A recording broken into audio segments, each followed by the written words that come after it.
All right. Hello, everybody watching. I'm very proud to introduce my feature, Daphne Kalotay. And Daphne actually read at the Dyer series in 2005, back when we were allowed to be in the same room. Not me and you allowed to be in the same room together. Back when rooms were allowed to host people. And for my intro, this is her website. And her last book, Blue Hours, was named for a Massachusetts Book Award, a 2020 must read, which is awesome. And you know, you can go to daphnekalotay.com to see this, but also there's so many good things about people's website because it's exactly what they want us to see. So instead of people like me butchering an intro, I can just go right here now. And I'm not going to read the full intro, but just little highlights. She graduated from Vassar College. She attended Brown University's Creative Writer Program, the Florence Engel Randall Fiction Prize, the Transatlantic Review Award from the Henfield Foundation. She remained at BU and completed a PhD. She received a fellowship from Christopher Isherwood Foundation. She's published five, am I right? There's 5 books now, correct? Oh, I don't know, I'm speaking to myself. That's a rhetorical question to me. Her second novel, Sight Reading, was a Boston Globe bestseller, the finalist for the 2014 Patterson Fiction Prize, the winner of the 2014 New England Society Book Award in Fiction. She lives in Somerville, which is where I work, and I love Somerville. She teaches at Princeton University, and her new book, and I would love that this is a time machine, because if her new book will be out in July 2019, that means we haven't hit 2020 yet. So I wish I was in time machine reading this, but her new book, Blue Hours, is in fact out, and it is a must read for the Massachusetts Book Award. So, ladies and gentlemen, Daphne Kalotay. Hello, thank you so much. And thank you for letting me know when I was actually out of the blue gallery, because I was trying to remember today and all I could think was it was a really long time ago. So I remember it fondly though. And so yes, this is the book, Blue Hours. And what I'm going to do, I'm going to read 2 really short clips from the beginning of the book. The book is in 3 parts. The first part takes place in the early 1990s in the East Village in New York, so early 90s Manhattan. The second part is in 2012 in Eastern Afghanistan. And the last part, which is pretty short, is in 2014 in Western Massachusetts.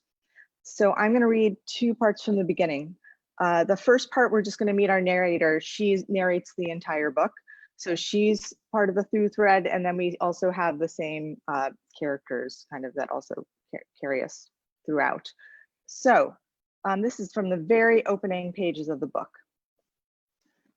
We were college graduates, blasé about it, diplomas rolled into tubes. It was 1991. A diploma couldn't save you from having to stand behind a shop counter or sit answering a telephone at the front of some office. Saddam Hussein was back again. Yugoslavia was at war. The US economy was sadly napping. With 2 school friends, I'd come to Manhattan straight from graduation, knowing only that I wanted to write. You could do that then, move to the city without a job or a plan, just some unreasonable dream, and survive. We took what work we could find. I spent the days folding sweaters at a clothing store, and Adrian, who was going to be an actress, waited tables at a place on Mercer. The other girl took a job as a receptionist at a dental office. We had managed to find a 3-bedroom walk-up on a nondescript stretch of Lafayette that wasn't quite Soho and wasn't quite Chinatown. Little Italy, too, was a block away. Exposed brick walls, 2 crumbling bathrooms, and an apparent mild gas leak. If there was money laundering going on, that was not our business. Our windows looked out over a cement traffic island that turned the street suddenly, uselessly one way so that few cars ever passed. Vagrants spent long hours there in looping conversation. He looks at me, says, I'm gonna let you go now. I'm gonna let you go now, just like that. Or maybe gone into shoe repair with my uncle. I mean, come on, it was just 2 times. Tied a yellow ribbon, sure, just don't ask what else she did. Ancient grievances lobbed back and forth. The men never begged, or at least not for me. They probably knew I had little to offer, with my crumpled paper bags from the corner deli. The stupid hunger of college girls who never learned to cook, macaroni from a box with its little packet of orange powder, or brittle bricks of curly noodles plunged into broth. When my shift at the clothing store ended, I'd walk home along Broadway, empty-bellied, lightheaded, swooning at the pungent gusts from food carts. Once, I found myself in a cheap accessory shop, paying for a necklace whose red glass beads looked like cherry candy. Only when I'd left with necklace in hand did I understand that I wanted not to wear it, but to eat it. In my memory of time, that I'm always famished from fear of running out of money and from never having learned how to prepare a piece of meat. My mother had died when I was 10, and even after my father remarried, we continued to just stick things in the microwave. The most I knew how to do was saute something, grayish mushrooms with a chopped onion, or a gloppy sauce of tomato paste, garlic, and water. For lunch at the deli near the store where I worked, I always ordered the liverwurst sandwich to stave off anemia, and also because liverwurst was the cheapest item on the board. Hadn't all great Americans worked their way up the economic ladder? Now we were the ones with the menial jobs, the desperate Friday paychecks, the nightly visions of mice, of stolid cockroaches, the too quick flutter of something down the tea towels.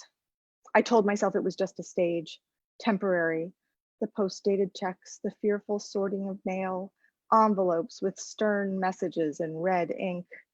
Every once in a while, a moment of dumb luck, a $20 bill found on the sidewalk, or a trial-size sample of something handed out on a street corner. There was no shame in this. We were in a recession. Other friends worked in a bakery, a photocopying place, a chiropractor's office. My demotion from cum laude French major to retail clerk wasn't an insult, just something to get through. We weren't minions, we were assistants. I wasn't broke, I was troué au coude. This was before Giuliani blustered in and swept everything up, before frat boys from the trading floor moved into what had been rent-controlled apartments. The city was everyone's, and everyone had to deal with the grid. When you blew your nose at the end of the day, black crud came out. If a pipeline burst or some minor urban disaster took place, a long while passed before it was fixed. 42nd Street was still triple X's and peep shows, and Tompkins Square Park had just been closed. Squeegee men accosting cars with slimy mops, panhandlers loud on the subway cars, some unfortunate soul waiting for you to slip your token into the turnstile so that she could try to suck it back up from the slot with her mouth. Which is why a person could live there on a scrap of a job and still have as good a shot at a future as anyone. This, I suppose, is what I meant today, a full 20 years later, when I told Roy there was nothing left. That city doesn't exist anymore, just as the girl I was no longer exists. So that's Mim, the woman who is going to narrate this book for us in the present time. And I'll read one more tiny clip where we're going to see a scene with the other main protagonist, who in that early section also has just graduated from college. Her name is Kira, and she is, unlike Mem, she's a rich girl. She's from Newport, Rhode Island. She's a dancer, and she lives her life with grace and a certain abandon. And Mim is still of a scholarship student mentality. She lives really frugally, and she's secretly envious of Kira's lifestyle. In the present day storyline, Kira has gone missing. she is a humanitarian aid worker, and she's compassionate, she's mysterious. And this scene is, back long before she's gone into foreign aid work. And let's see, what do you need to know? They're having lunch at a deli near the store where Mim works. And the only thing you need to know where I'm entering into this scene is that they've just had an argument. So we're going to meet them in the scene where they've just had an argument. I said, sorry, I even brought it up. Kira said, whatever, forget it. She took a sullen bite of her sandwich, and neither of us said anything. We focused on our lunches, but then Kira exhaled loudly. I put down my sandwich. What? I said I was sorry. She shook her head. I said, then what is it? She said, why do you pretend to like that? With her chin, she pointed at my sandwich. You mean the liverwurst? She nodded as if unable to speak the word. I'm not pretending to like it. It's good. I mean, it's protein. It has iron. It's good for me. See, she said, even you know it's disgusting. Well, Jesus, Kira, sorry, I didn't realize you were disgusted by my sandwich. I took another bite to prove that I was eating it by choice. I'm not disgusted, Kira said. It's that I can tell you don't like it. I stopped chewing. It was true, I always added a lot of pepper to make it taste better. You lie and pretend to like it because you're too cheap to buy the stupid egg salad. Kira looked like she might cry. She was right that the egg salad cost just 5 cents more. I swallowed and put my sandwich down. Why do you even care? You're not the one eating it. Because you're a penny pincher. And liverwurst is horrible. I mean, fine, if you truly think you can't afford anything else, but don't pretend to like it. You're crying. She wiped her eyes. No, I'm not. I pushed the remains of the sandwich away from me. She was right. I didn't like the liverwurst. She said, it's just that you're upsetting me. I'm upsetting you? What had I done? Well, she did have a point about my dissembling. If nothing else, I might at least have complained about the sandwich. She said, it's not the food, it's your stinginess. It's no way to live. I said, some of us don't have a rich mommy to go to visit on weekends to pay our bills when need be. Softly, Kira said, there's no reason to pick on me. Oh, but you can get annoyed at someone for eating the wrong sandwich? For trying to make ends meet? Well, you get to follow your dream and be who you want to be and magically live on a dancer's salary without some dumb day job like the rest of us. She said, but you're not just trying to make ends meet, don't you see? You go beyond what's necessary. You're always denying yourself. I stared at her. It was true that I never spent a cent more than absolutely necessary, not with great anxiety and guilt. Fear even at what greater losses might be set off by even the tiniest splurge. The very idea of spending money, of what such spending might unleash, frightened me. So much so that I couldn't allow myself to admit when I wanted something, not even the egg salad. I heard myself say, it makes me feel like I'm losing control. I thought she'd be pleased at my agreeing with her, but she looked more upset. And an odd brightness coursed through me. The closest word to describe it would be joy. I didn't understand in the moment why I should feel that way. I supposed it had to do with finally acknowledging the burden of the liverwurst and being liberated from it. Never before had I understood that my behavior went beyond what was necessary, that I hoarded little things, the slowly evaporating bottle of Jean Naté, which I had no reason to keep but couldn't bear to throw away, the refillable pen from France, for which I couldn't find cartridges in the US, the t-shirt everyone had received at graduation, 3 sizes too large. As soon as I returned home that evening, I told myself I would toss it all out. Only after we'd finished our lunch, when Kira had left and I was back in the Benetton waiting on customers, did I come closer to noting what exactly had pleased me. It was that I was happy at having upset Kira, happy that she cared enough about me to be upset. Otherwise, why would she cry like that? So that's Kira and them together. I'll stop there. Thanks. We unmute people they can clap, but I was slow to unmute, but believe me, we got a lot of clappers.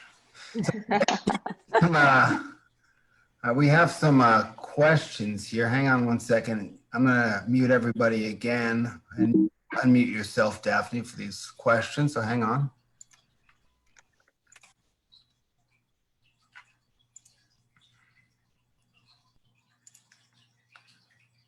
All right, so Daphne, if you unmute yourself, there we go. We got some questions for you. Linda lives in Western Mass, so she's curious about where in Western Mass that you wrote about. So it's unnamed. I was picturing sort of the Stockbridge, Lee area, but it's not named. All right, The idea is simply, it's more conceptual because the idea is that she, in the book, I don't say this, but I have her, she's from Brighton, sort of, and I don't know if I have a name, I sort of picture her as growing up over in Brighton, but she goes to New York City, and this is her big, I'm going to the city. And then something happens in this section in 1992, in the spring of 1992, and she goes back home, and she can never go back. And then she basically from there ends up going in the other, basically her world from going to this becoming cosmopolitan, she goes in the other direction, and she goes towards kind of more of a rural existence. Now, how has your idea of the novel grown with each book that you've written? Or your process in writing them might be?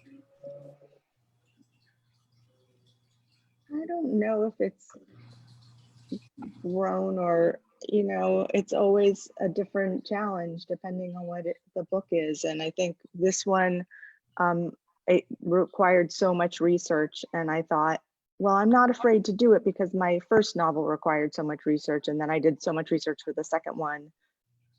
Oh, I can do this too. And then it just felt, again, so enormously difficult, that I thought, I'm never doing this again.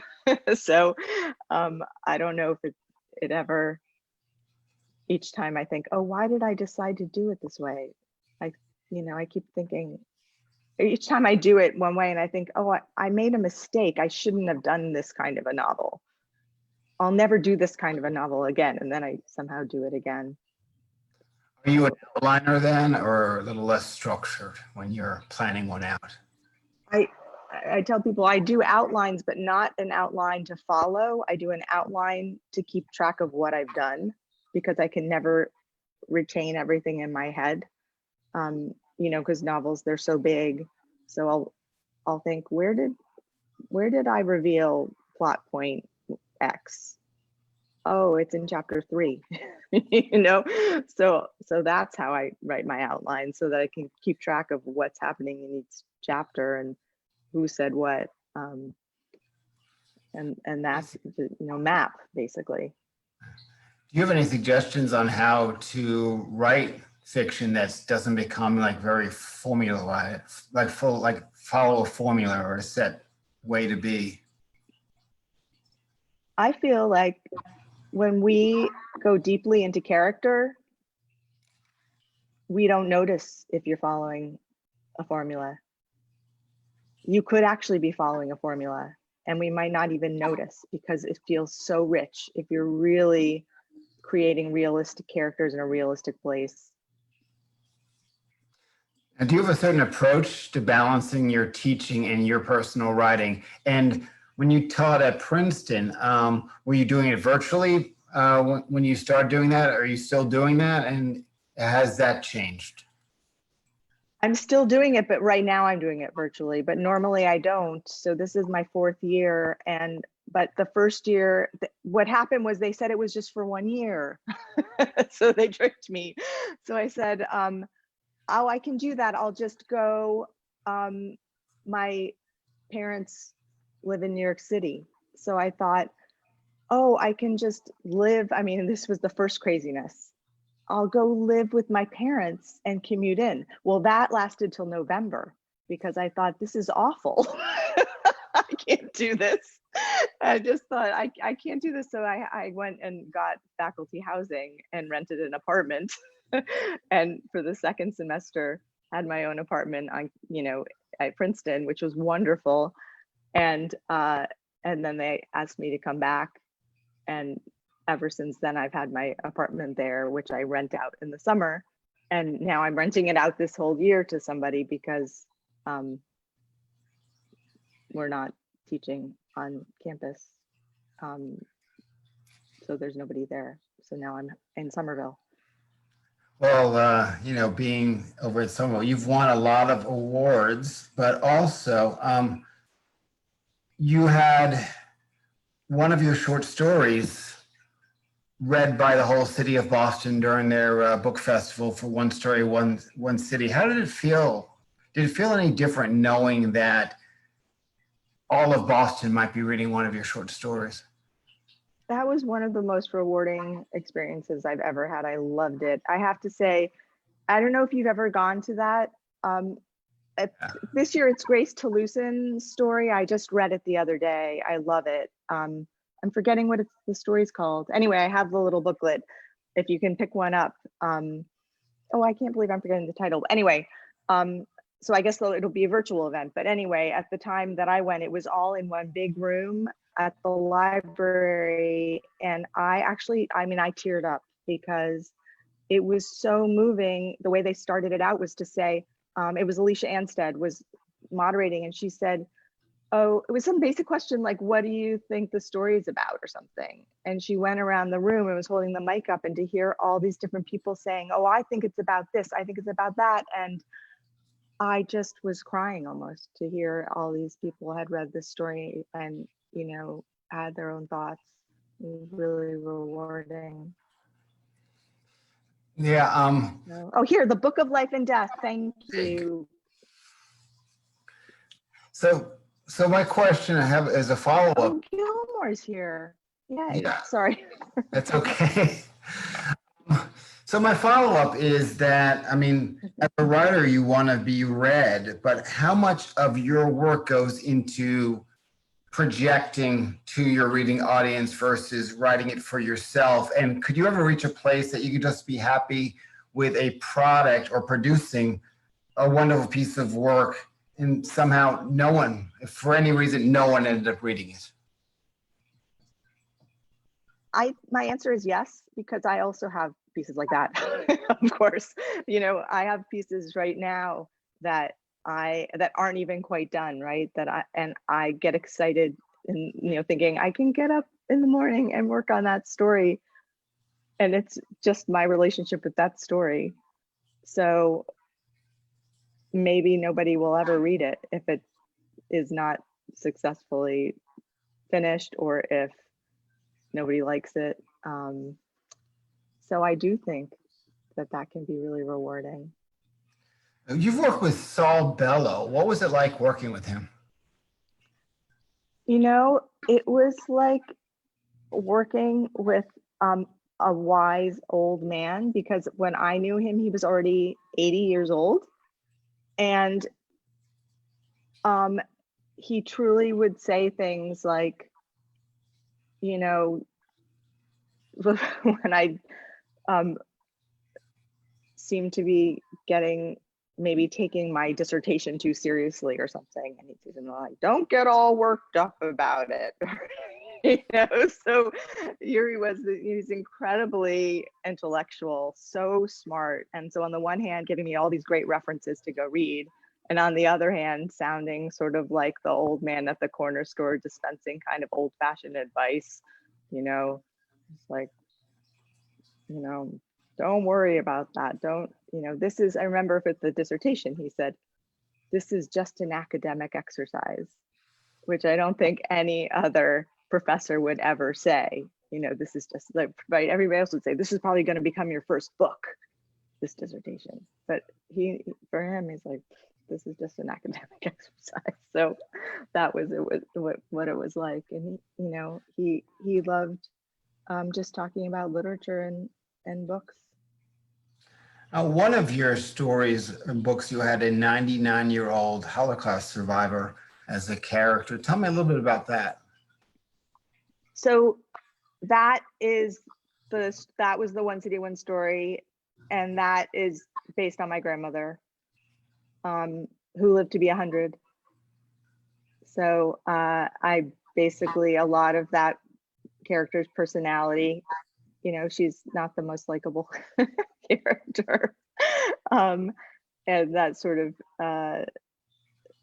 fierce,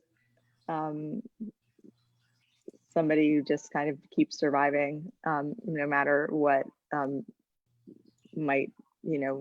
what illness, old age, or people, willingly trying to kill her. So I took a lot of the details from that story, from her life, and from my family's life, from my family stories. What did other family members think of that piece? Well, it's funny. My uncle wrote me an email immediately and was like, "Oh my gosh, that's her." Exactly about his mother. So, and but there are other relatives in that story too. And it's funny, I don't know if I ever asked anybody if they recognize the other relatives. There's another character who always says, he's in the story, he's Polish, and he always says that he's not Jewish, and he says he always says that he's Swiss too. His whole thing, he's Polish and he says that he's Swiss. And I based that on my great aunt. So my family's Hungarian, and her name is Aniko, and she's dead now, but she used to always say "Vi are Swiss." That was her thing. So I realized anybody notice that I turned her into that character, but in a lot of the stories. So that story is about this aid worker who hears these Holocaust survivors telling their stories, and I took a lot of the stories people tell are my family's stories. So we got a lot of great questions from the group, and so Daphne, your book, the one thing we like to promote here is independent bookstores. So what is your favorite independent bookstore that maybe we can purchase some of your books, or any? Oh my goodness. Amount. I love Porter Square Books, and they're open now. Wow. So these are suffering, but if you're not in Porter Square, this is how easy it is. Thank you. Find Porter Square Books and to order Daphne's award-winning book. My internet's a little slow because of Zooming. Just saying. It's usually much easier than this. So you just would have to go in here. Thank you. I got it, and there it is. All right. So that's how easy it is to go online. As you can see, it took me all of 30 seconds. So I'm gonna unmute everybody. Say thanks, Daphne, for being with us. Thank you. Thank you so much. And that was to see you. You too. And I'm going to end the Facebook feed now. And so people watching on Facebook, thank you very much. Tune in next Friday for our feature, Ryan Ridge.